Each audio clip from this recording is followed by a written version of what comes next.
Dagon. By H.P. Lovecraft.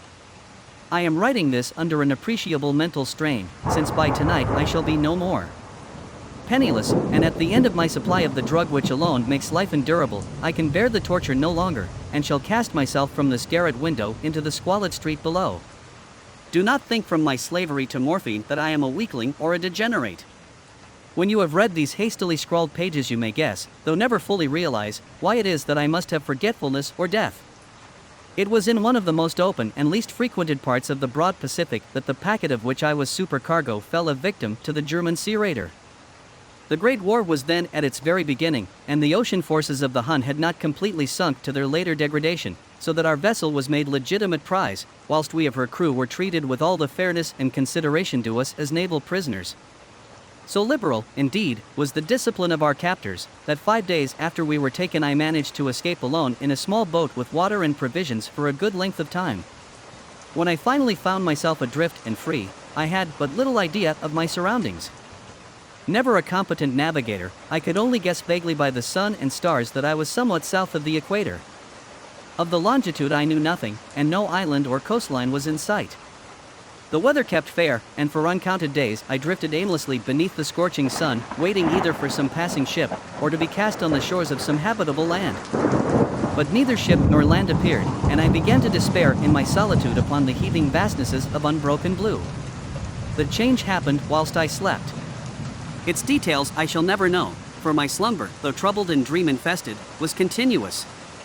When at last I awaked, it was to discover myself half sucked into a slimy expanse of hellish black mire which extended about me in monotonous undulations as far as I could see, and in which my boat lay grounded some distance away. Though one might well imagine that my first sensation would be of wonder at so prodigious and unexpected a transformation of scenery, I was in reality more horrified than astonished, for there was in the air and in the rotting soil a sinister quality which chilled me to the very core.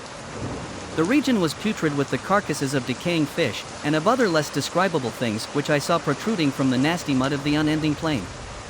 Perhaps I should not hope to convey in mere words the unutterable hideousness that can dwell in absolute silence and barren immensity.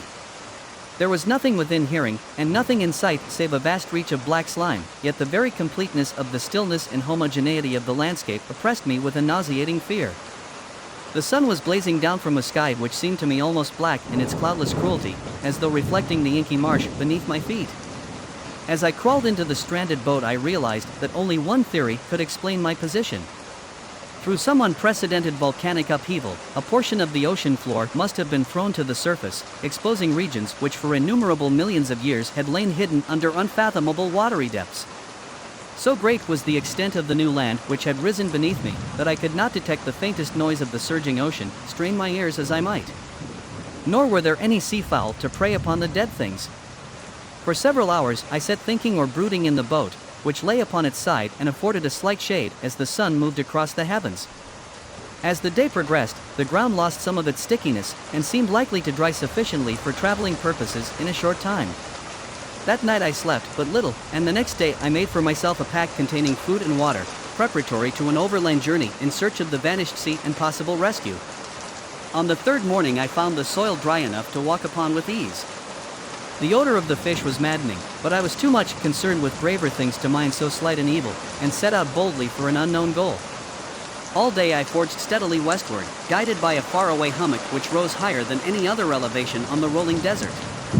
That night I encamped, and on the following day still traveled toward the hummock, though that object seemed scarcely nearer than when I had first espied it.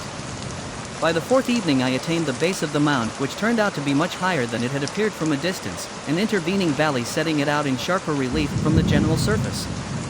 Too weary to ascend, I slept in the shadow of the hill. I know not why my dreams were so wild that night, but ere the waning and fantastically gibbous moon had risen far above the eastern plain, I was awake in a cold perspiration, determined to sleep no more. Such visions as I had experienced were too much for me to endure again. And in the glow of the moon I saw how unwise I had been to travel by day. Without the glare of the parching sun, my journey would have cost me less energy. Indeed, I now felt quite able to perform the ascent which had deterred me at sunset. Taking up my pack, I started for the crest of the eminence. I have said that the unbroken monotony of the rolling plain was a source of vague horror to me, But I think my horror was greater when I gained the summit of the mound and looked down the other side into an immeasurable pit or canyon, whose black recesses the moon had not yet soared high enough to illuminate. I felt myself on the edge of the world, peering over the rim into a fathomless chaos of eternal night. Through my terror ran curious reminiscences of Paradise Lost, and of Satan's hideous climb through the unfashioned realms of darkness. As the moon climbed higher in the sky, I began to see that the slopes of the valley were not quite so perpendicular as I had imagined. Ledges and outcroppings of rock afforded fairly easy footholds for a descent, whilst after a drop of a few hundred feet, the declivity became very gradual. Urged on by an impulse which I cannot definitely analyze, I scrambled with difficulty down the rocks and stood on the gentler slope beneath, gazing into the Stygian deeps where no light had yet penetrated. All at once my attention was captured by a vast and singular object on the opposite slope, which rose steeply about 100 yards ahead of me, an object that gleamed whitely in the newly bestowed rays of the ascending moon. That it was merely a gigantic piece of stone, I soon assured myself, but I was conscious of a distinct impression that its contour and position were not altogether the work of nature. A closer scrutiny filled me with sensations I cannot express, for despite its enormous magnitude, and its position in an abyss which had yawned at the bottom of the sea since the world was young, I perceived beyond a doubt that the strange object was a well-shaped monolith whose massive bulk had known the workmanship and perhaps the worship of living and thinking creatures. Dazed and frightened, yet not without a certain thrill of the scientist's or archaeologist's delight, I examined my surroundings more closely. The moon, now near the zenith, shone weirdly and vividly above the towering steeps that hemmed in the chasm, and revealed the fact that a far-flung body of water flowed at the bottom, winding out of sight in both directions, and almost lapping my feet as I stood on the slope. Across the chasm, the wavelets washed the base of the cyclopean monolith, on whose surface I could now trace both inscriptions and crude sculptures. The writing was in a system of hieroglyphics unknown to me, and unlike anything I had ever seen in books, consisting for the most part of conventionalized aquatic symbols such as fishes, eels, octopi, crustaceans, mollusks, whales, and the like. Several characters obviously represented marine things which are unknown to the modern world, but whose decomposing forms I had observed on the ocean-risen plain. It was the pictorial carving, however, that did most to hold me spellbound. Plainly visible across the intervening water on account of their enormous size, were an array of bas-reliefs whose subjects would have excited the envy of Dor. I think that these things were supposed to depict men, at least, a certain sort of men, though the creatures were shown disporting like fishes in waters of some marine grotto, or paying homage at some monolithic shrine which appeared to be under the waves as well. Of their faces and forms I dare not speak in detail, for the mere remembrance makes me grow faint. Grotesque beyond the imagination of a Poe or a Bulwer, they were damnably human in general outline despite webbed hands and feet, shockingly wide and flabby lips, glassy, bulging eyes, and other features less pleasant to recall.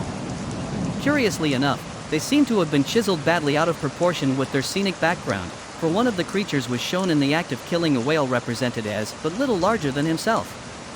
I remarked, as I say, their grotesqueness and strange size, but in a moment decided that they were merely the imaginary gods of some primitive fishing or seafaring tribe, some tribe whose last descendant had perished eras before the first ancestor of the Piltdown or Neanderthal man was born. Awestruck at this unexpected glimpse into a past beyond the conception of the most daring anthropologist, I stood musing whilst the moon cast queer reflections on the silent channel before me. Then suddenly I saw it. With only a slight churning to mark its rise to the surface, the thing slid into view above the dark waters. Vast, Polyphemus-like, and loathsome, it darted like a stupendous monster of nightmares to the monolith, about which it flung its gigantic scaly arms, the while it bowed its hideous head and gave vent to certain measured sounds. I think I went mad then.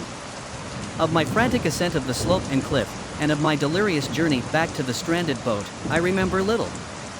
I believe I sang a great deal, and laughed oddly when I was unable to sing.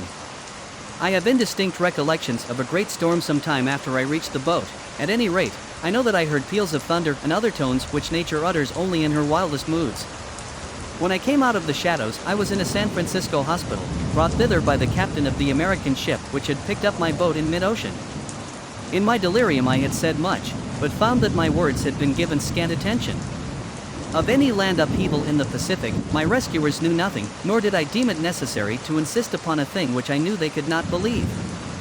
Once I sought out a celebrated ethnologist, and amused him with peculiar questions regarding the ancient Philistine legend of Dagon, the fish god, but soon perceiving that he was hopelessly conventional, I did not press my inquiries. It is at night, especially when the moon is gibbous and waning, that I see the thing. I tried morphine, but the drug has given only transient surcease, and has drawn me into its clutches as a hopeless slave. So now I am to end it all, having written a full account for the information or the contemptuous amusement of my fellow men. Often I ask myself if it could not all have been a pure phantasm, a mere freak of fever, as I lay sun-stricken and raving in the open boat after my escape from the German man-of-war. This I ask myself, but ever does there come before me a hideously vivid vision in reply. I cannot think of the deep sea without shuddering at the nameless things that may at this very moment be crawling and floundering on its slimy bed, worshipping their ancient stone idols and carving their own detestable likenesses on submarine obelisks of water-soaked granite. I dream of a day when they may rise above the billows to drag down in their reeking talons the remnants of puny, war-exhausted mankind, of a day when the land shall sink, and the dark ocean floor shall ascend amidst universal pandemonium. The end is near. I hear a noise at the door, as of some immense slippery body lumbering against it. It shall not find me. God, that hand. The window. The window.